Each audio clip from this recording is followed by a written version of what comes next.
Kyk, toe ek nog jong was, my ouma het altyd gesê, "Hey, raai net vir my weer." Ja, toe hoor ek dit mense sê. Soms hoor ek maar net, ek almal net 16 April. En jy luister na Kletstudio op Afrikaans.radio. Dankie dat jy ingeskakel het. Jy deel, share, doen wat jy ook al moet doen. Ons waardeer dit. 15 dae, Colleen, 15 dae, dan weet ons, gaan ons wet of gaan ons nie wet nie. Gaan hy vat of gaan hy nie vat nie. So, gaan hy vat of gaan hy nie vat nie. Kan jy dit glo? Ja, ons sal dit maar net maak werk, Matthys. Ons is nou al tavetinies hier.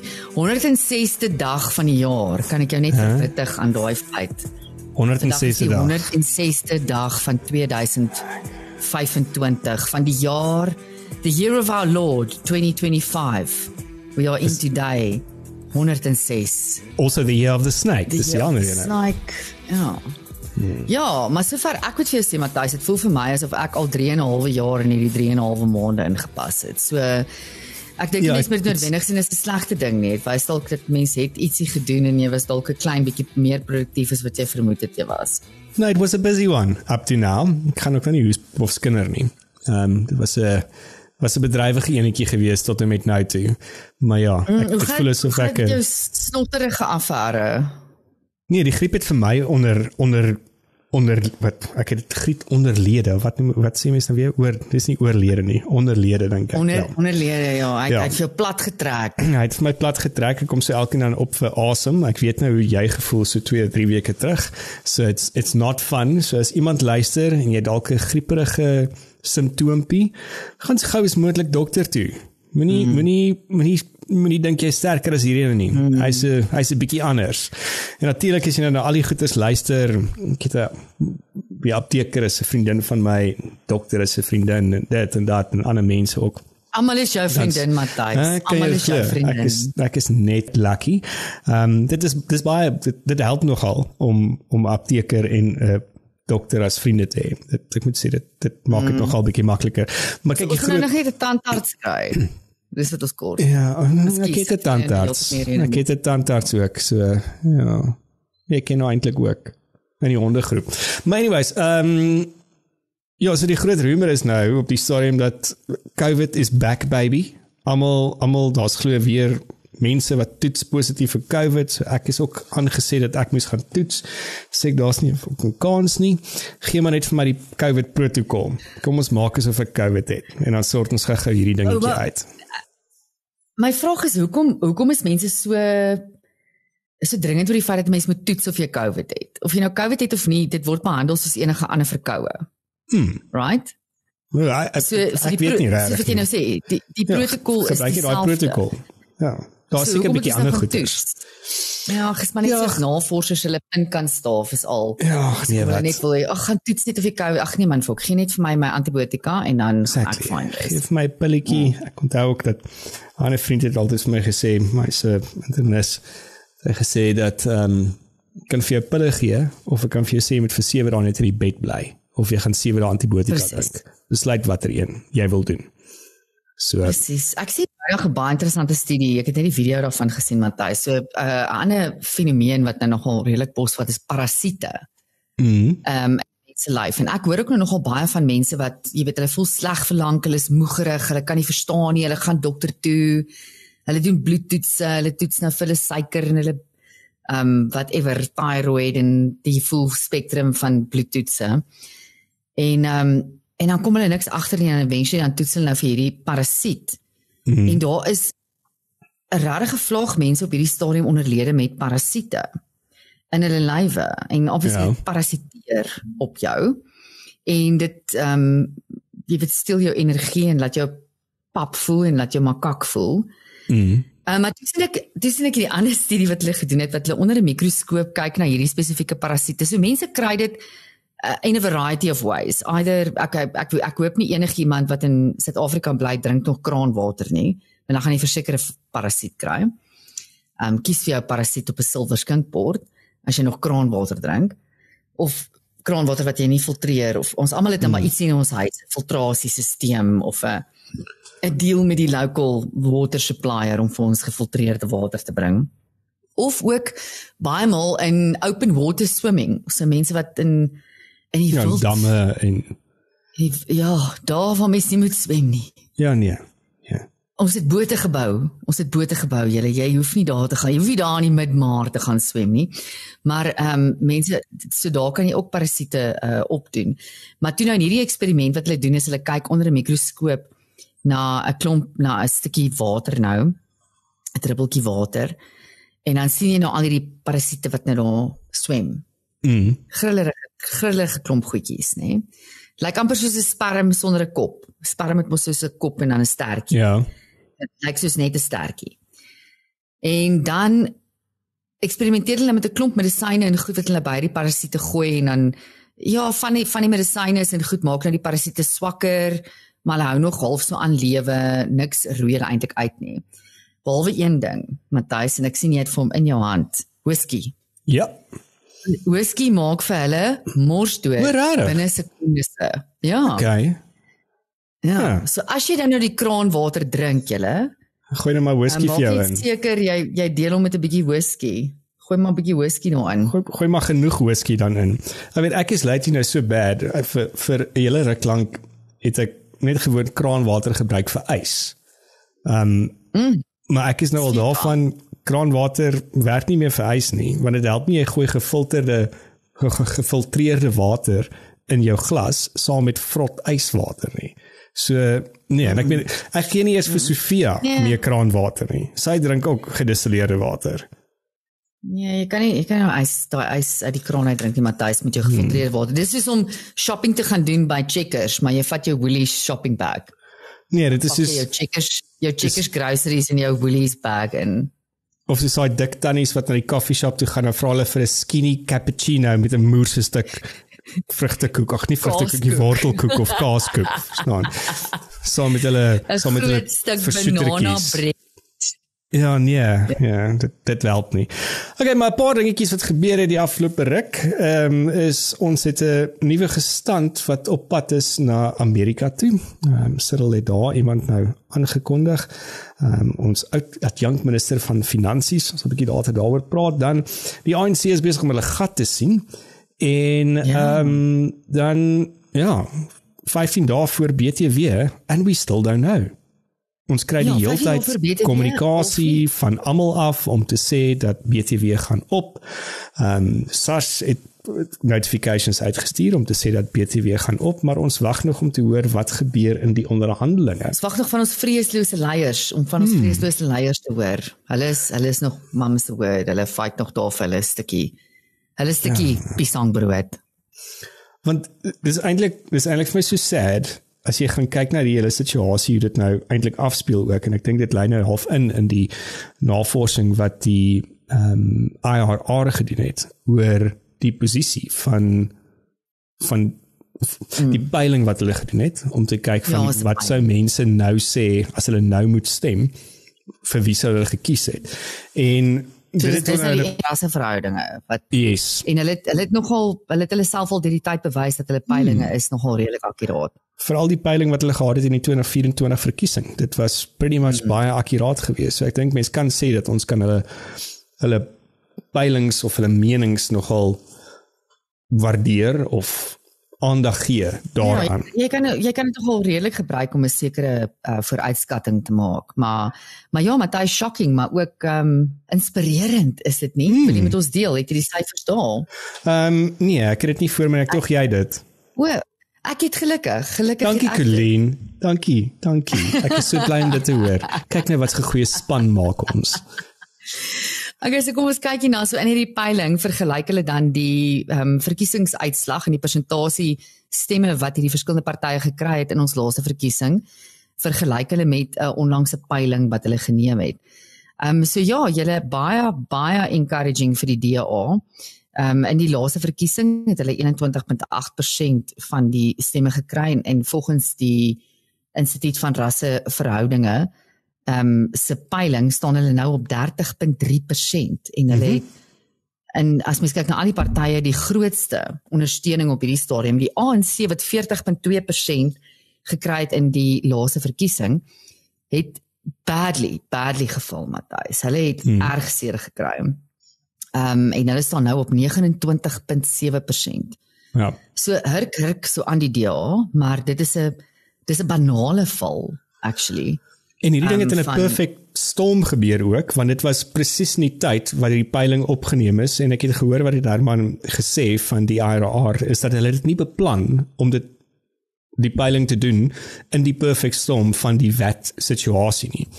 En ek dink, dit is hoekom het vir my interessant is dit gee vir ons regtig 'n dipstick van wat die kiesers daar buite en die groter Suid-Afrikaanse gemeenskap, hulle sentiment teenoor die ANC as gevolg van goeie soos byvoorbeeld die VAT increase wat hulle net 12 probeer deurdruk het. Ja, en Matthys is dalk desperaatheid van burgers in die land, jy weet, want dit is nie die DA wat gegroei het nie. So die ANC is eintlik maar as ek net gou kyk hierso. Een van 3 partye wat geval het. Ek sal nou die res moet deel, ek het net die highlights hierso. 4 partye eintlik wat geval het. In die meningspeil compared to die verkiesingsuitslae. Kyk, so die ANC het geval met 'n goeie amper 10%. Dan kom ons kyk na die wenners hierso. Die MK party, Mkhonto Sizwe party. Ja. Hulle het gegroei met amper 1%, van 14,6% in die verkiesing tot 15,9% in hierdie meningspeil. Die EFF, shockingly enough, is ook baie stadig maar seker aan die groei, van 9,5% in die laaste verkiesing tot en met 10,2% in hierdie meningspeiling. Action SA, hierdie is my grootste shock, Matthys, want die hemel weet, en al die engele saam met my, ek hoop hulle weet, want ek weet nie, wat sien mense nog in Herman Mashaba en wat vind hulle inspirerend in Herman Mashaba nie. Maar in die laaste verkiesing het die Action SA 1,2% van die stemme gekry en hulle staan nou op 2,9% in hierdie meningspeil. So hulle het ook nogal gegroei. Die EFP was 'n groot verloorder, 3,9% in die verkiesing en nou af na 1,7% toe.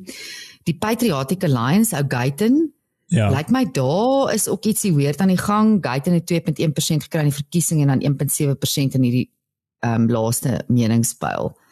En dan die Vryheidsfront Plus het ook geval van, nou so die syfer die afgesny julle, maar hulle het 1,4% gehad en hulle is nou op 0,6, 0,4 of 6, ek kan nie die laaste syfer sien nie, maar hulle het ook dan gekrimp in hierdie laaste meningspeil. Maar ja, goeie nuus vir die DA, Matthys, en my vraag is net, hoe gaan die DA hierdie ding spin? Ja, hoe gaan hulle capitalize? Hoe gaan jy op hierdie kapitaliseer? Dit is nou, dis die regte moment om dit nou te doen. En ek dink, jy weet wat is my opinie oor John, maar ek dink wel hulle doen op die stadium baie regte, goeders reg. Ek dink hulle maak regtig van die regte geleide. Hulle is besig om hulle rug styf te maak in die GNU.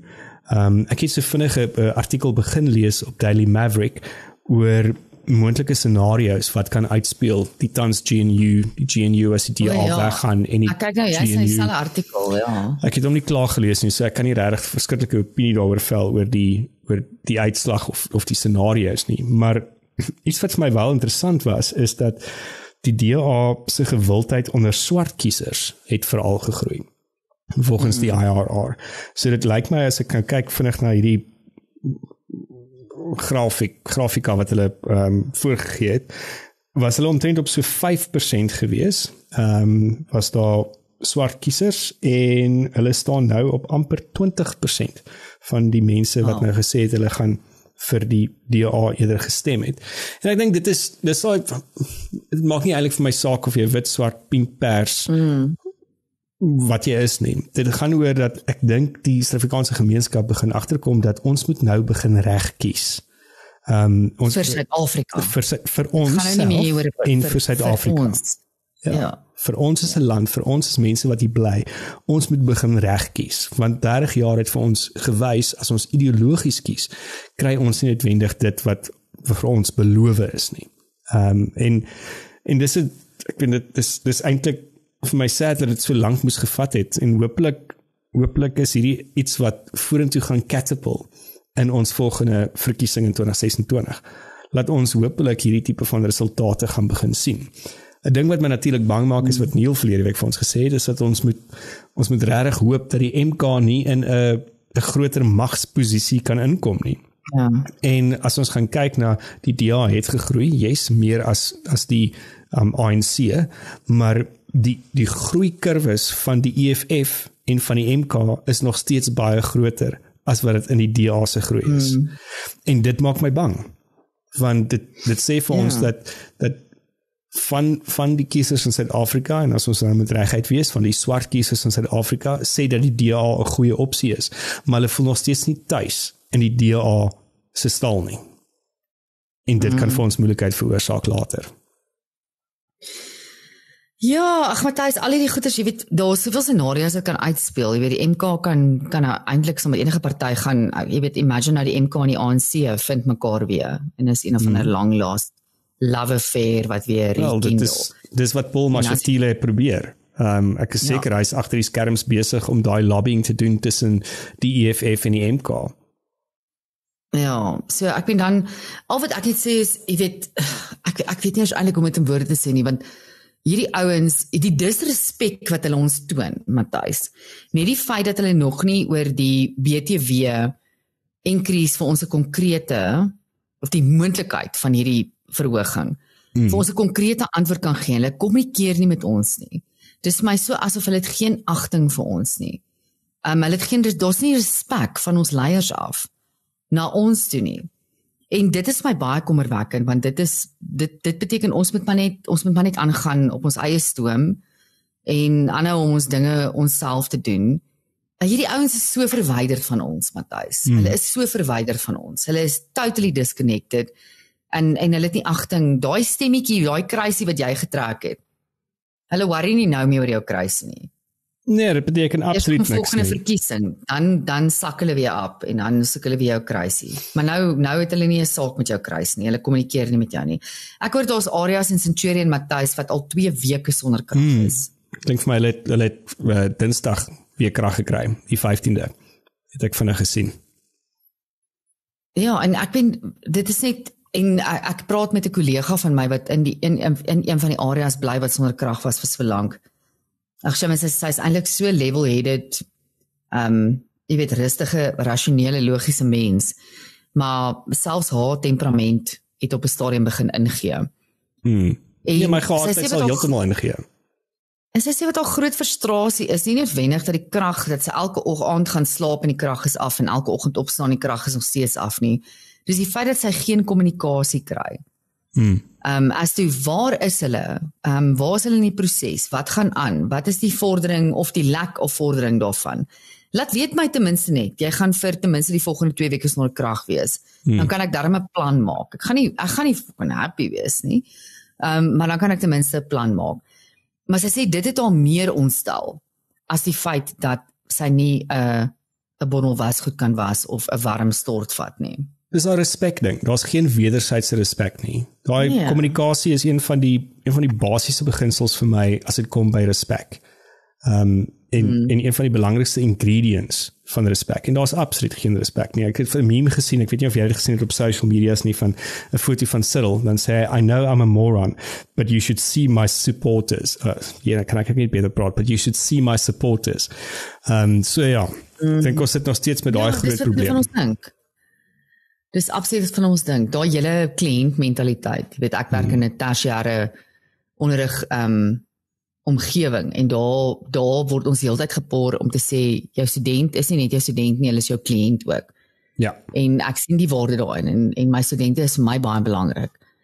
Dit is waarvoor ek lewe, want hulle is my kliënte. As hulle nie inskryf vir kursusse nie, het ek nie 'n salaris nie. As hulle nie van my kursusse hou nie en hulle escalate nie deur die stelsel en jy weet, vorder en develop nie, dan het ek nie 'n salaris nie. Maar hierdie ouens sien ons glad nie as dit nie. Hulle sien ons as hulle is die kingship and we are their subordinates. Jy weet, give them cake. Give them cake. Ons is die gravy train. Ons is die gravy train wat hulle elke dag ry. Ja. Maar ja, en dit gaan nie vinnig verander nie.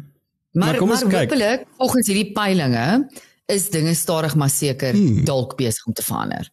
Maybe, let's see. Maar kom ons kyk ook wat gebeur met die wetsituasie. Soos ek sê, daar's nog 15 dae oor. Dan volgens alle aantekeninge of alle gerigte moet ons 15.5% VAT betaal op werkersdag. Op werkersdag. Lekker vakansiedag. Werkersdag celebrate ons. Eet 'n bietjie aan daai ironie. Daai is presies 'n Marie Antoinette oomblik. Exactly. Geef hulle koek. Geef hulle koek op daai dag omdat hulle hard werk. Maar daar is natuurlik nog gerugte daar buite wat sê dat die VAT increase moontlik nie gaan gebeur nie. En dat daar nog steeds onderhandelinge plaasvind en ek weet nie noodwendig waar gaan ons minister van Finansies die ou geldjie uitkrap nie, wat hy nou sê ons ewesklik nie meer nodig het nie, maar die organisasie Tax Justice SA het reeds in Februarie na die geskrapte begroting gesê dat daar's ander maniere wat die regering kan die gelde wat hulle gaan opmaak met die 1% belasting van omtrent so 29 miljard in die komende finansiële jaar, kan hulle actually opmaak deur om onwettige sigaretverkope net beter te bestuur. Want volgens die Oxford Economics meen dit dat Suid-Afrika se ekonomie het in 2022 meer as 27 miljard se belastinginkomste aan onwettige sigaretverkope verloor. So daar is ander maniere, maar die makliker manier is om eerder dit net op te sit en net seker te maak dat die taxbetaler dit nou maar nog moet betaal, maar daar is verseker ander maniere. En ek sien eintlik nogal uit om te hoor wat is hulle alternatiewe. Dit sal vir my interessant wees. Ja, want daai is nie vir my 'n goeie alternatief nie. Om onwettige sigaretverkope nou te teiken is nie vir my 'n goeie alternatief nie. Hulle het die increase. Dit moet ook die geteiken word. Ja, maar jy weet hulle hou in op soft targets. Dit was hulle skuld dat daar 'n toename was in die verkope van onwettige sigarette. Tannie Zuma se skuld. Ja. Wat is hy? They put saliva on their paper. Ja. Ek het dit lanklaas gehoor. Jy weet, dis is my wanneer ons kultuur climate studies doen in ons organisasies, dan doen ons al hierdie surveys as employees. En ons rate nou waar is ons motivation en hoe voel ons nou oor ons leiers en hoe voel ons nou oor die fucking kultuur in hierdie organisasie. En dan wanneer die konsultante wat ewer nou terugkom en die terugvoer gee, dan gee die leiers in ons organisasie vir ons die terugvoer. En hulle terugvoer kom altyd van 'n plek af. Hierdie is wat julle verkeerd doen. Nie wat ons verkeerd doen nie, wat julle verkeerd doen. So ja, 'n ander manier om ook, jy weet, expenditure te begin cap en ekonomie te begin stimuleer, gaan baie werk vat van ons regeringsamptenare en hulle is nie bereid om dit te doen nie. Baie werk en baie korting op die geld wat hulle onder die tafel kry elke jaar. En hulle is nie bereid om dit te doen nie. So dit is baie maklik om onwettige sigarette, ek gebruik dit maar net as 'n voorbeeld, om iets soos onwettige sigarette te teiken en dit uit te lig.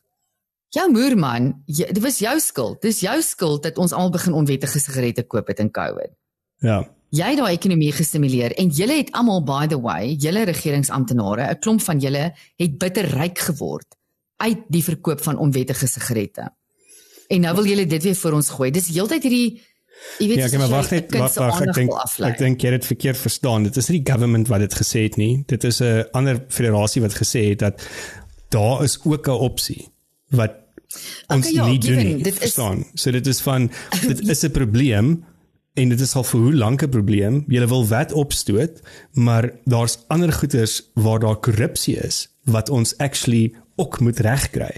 Dan hoef ons nie noodwendig hierdie wet op te stoot nie, want oralster kyk gooi ons 'n blinde oog as daar korrupsie is.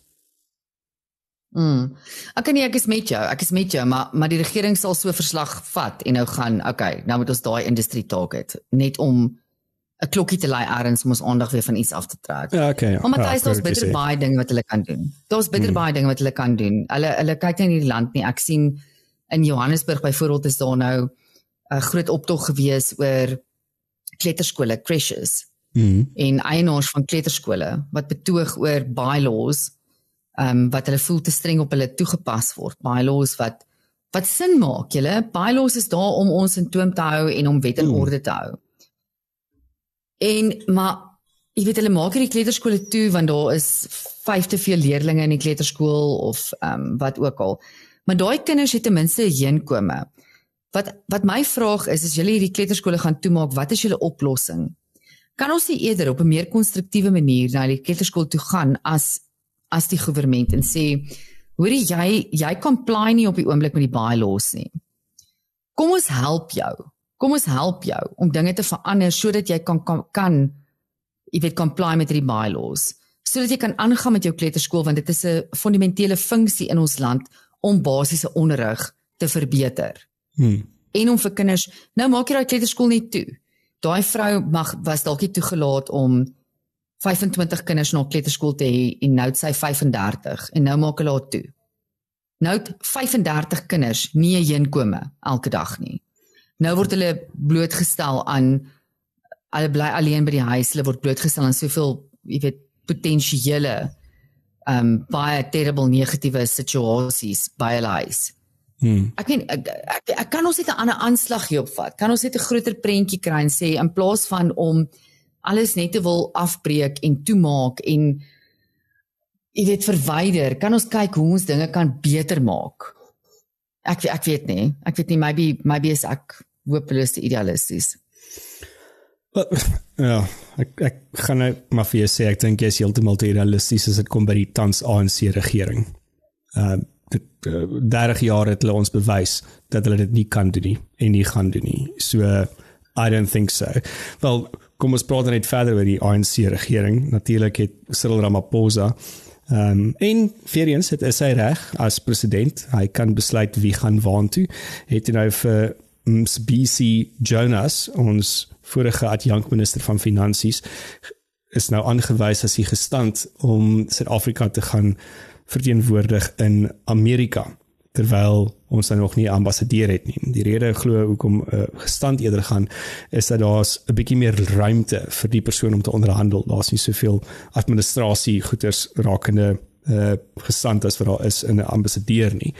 En natuurlik het sosiale media en die nuusmense het almal op in arms gegaan oor die spesifieke aanstelling.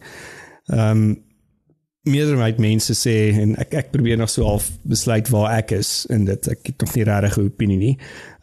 Meerderheid mense sê, hy was 'n goeie adjunkminister van Finansies gewees, ons onthou hom as 'n eerbare man, wat een van die whistleblowers was, in die state capture, daai tyd met die Guptas, toe hulle hom geld aangebied het om die posisie te vat as minister van Finansies, met Zuma nog aan die stuur.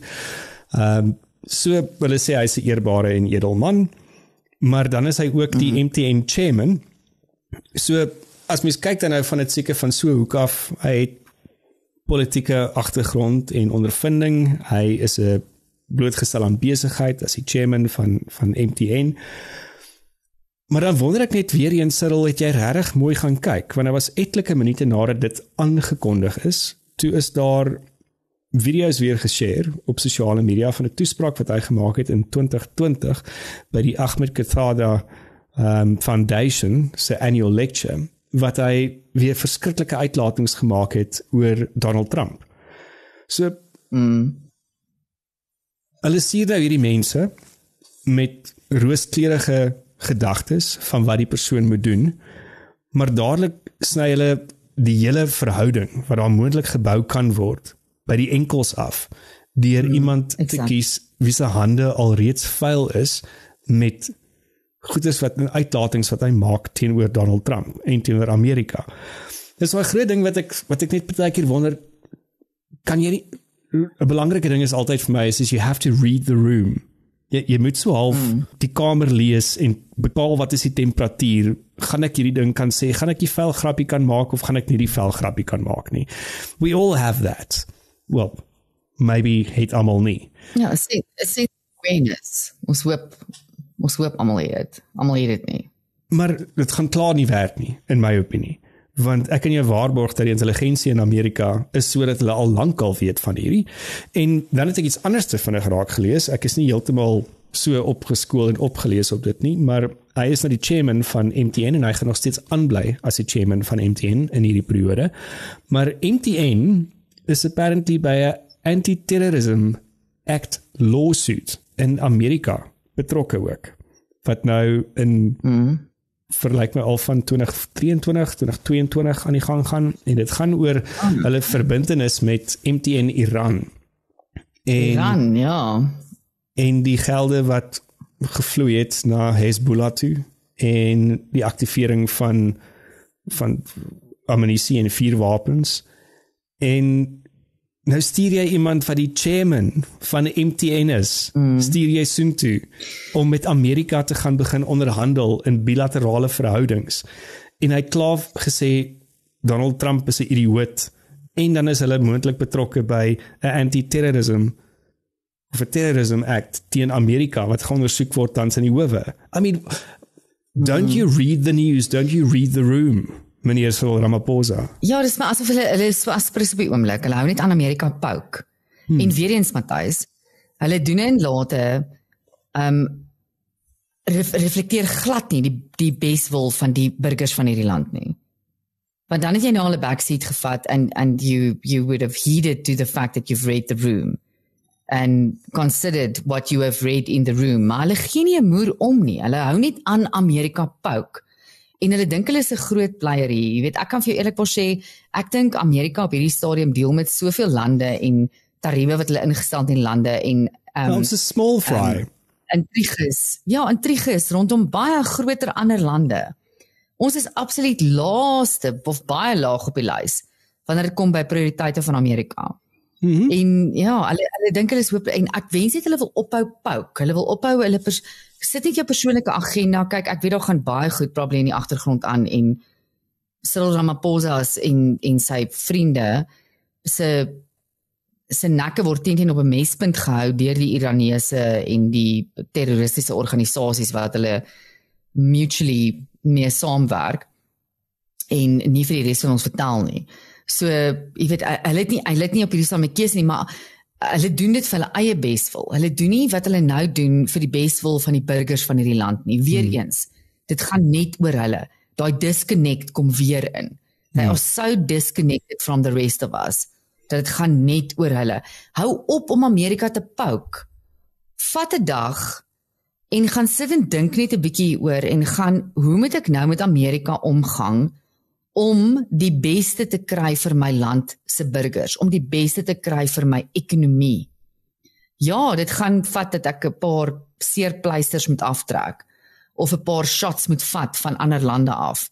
Maar wat is vir my land se burgers die beste? Nie vir my nie. Maar Matthys, vir hulle gaan dit alles oor wat is vir my die beste. En hulle hou aanpouk. Ja, ek verstaan dit glad nie. Ek dink net dat so doen hulle antwoord. Ek dink net vir die rol wat Suid-Afrika speel in Afrika en veral Sub-Sahara Afrika, as dit kom by AGOA, as dit kom by allerhande ander goeders wat lande, ons direkte neighbors en mense wat eintlik baie afhanklik is van Suid-Afrika se ekonomie ook. So ek gedink het dat ons president moes eintlik al lankal op 'n vliegtuig gewees het en self met Donald Trump gaan praat het. En ek is seker dat Donald Trump sou vir hom 'n vergadering gegee het of 'n meeting gegee het. But that is kind of what I expected. Dis wat ek gedink het wat 'n staatsman sou gedoen het om hierdie vir eens en vir altyd uit te sorteer. Julle blaf om te sê dat daar's inligting deurgegee wat nie waar is nie, en ek gaan dit ook sê, ek dink van die retoriek wat in Amerika versprei is moontlik, of wat hulle aan vasgegryp het, is nie noodwendig die waarheid, en dit reflekteer nie noodwendig wat tans in Suid-Afrika aangaan nie. Dit is verseker. Trump fashion, it's a bit exaggerated. Maar dit is tog belangrik, dat jy as 'n staatsman dan besluit en sê dat my land word verkeerd gerepresenteer in Amerika. Amerika het die verkeerde inligting. Dit is vir my belangrik dat hulle die regte inligting moet hê. Dan klim jy op 'n vliegtuig en jy gaan maak 'n geselsie en jy kry dit uitgesorteer. Maar dit is nie belangrik nie. Wat ek nie kan verstaan nie. Enige goeie CEO van 'n besigheid, as dit 'n groot kliënt is en daai kliënt is ongelukkig en sê hulle wil daai kontrak beëindig, hulle klim op 'n vliegtuig en hulle gaan ontmoet daai kliënt. That's how business works. En hulle staan reg, presies. En hulle is mos 'n vreeslose besigheidsman.